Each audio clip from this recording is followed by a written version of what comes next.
Good evening. My name is Count Chardula, and I am a bloodaholic.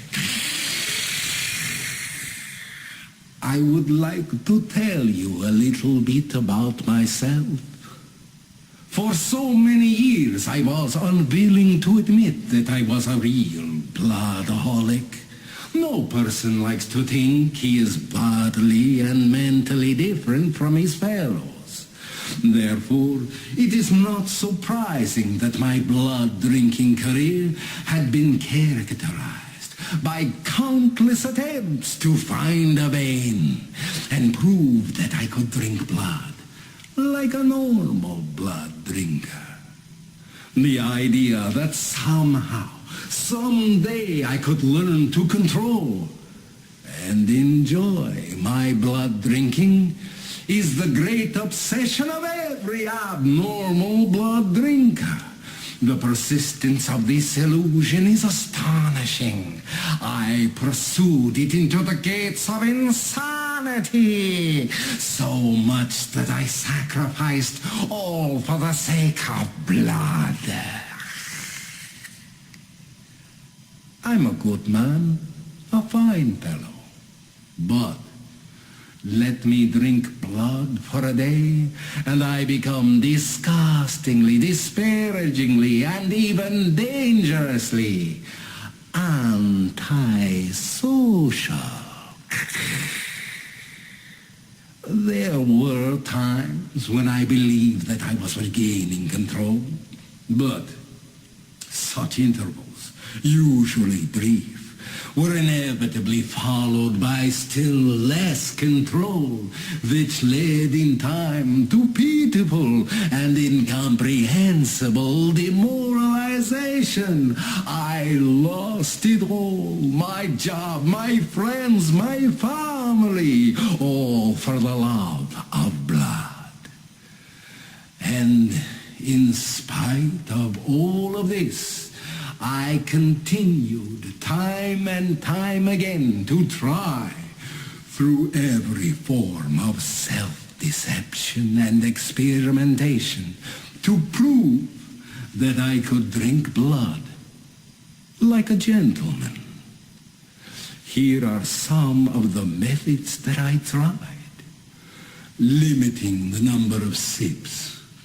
Never drinking blood alone. Drinking blood only at home, or never having blood in the house. Drinking blood only at parties. Never drinking blood in the morning.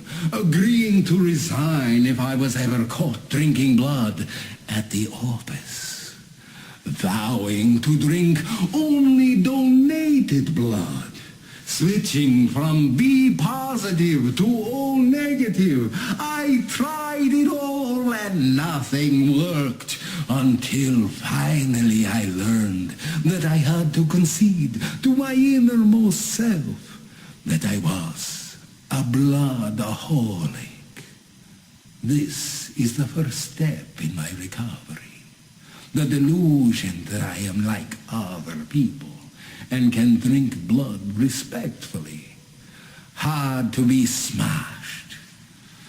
And as a result of accepting this fact as true, I stand before you now, 60 days without a single drop of blood.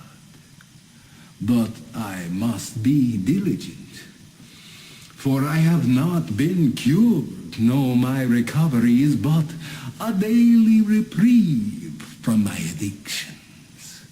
And I must be careful, for this is a very dangerous time of year for me, as Halloween approaches ever nearer. Habits of mine which at any other time of the year would be looked upon as scandalous and immoral are suddenly being celebrated by everyone. And a little sip seems like it would be okay.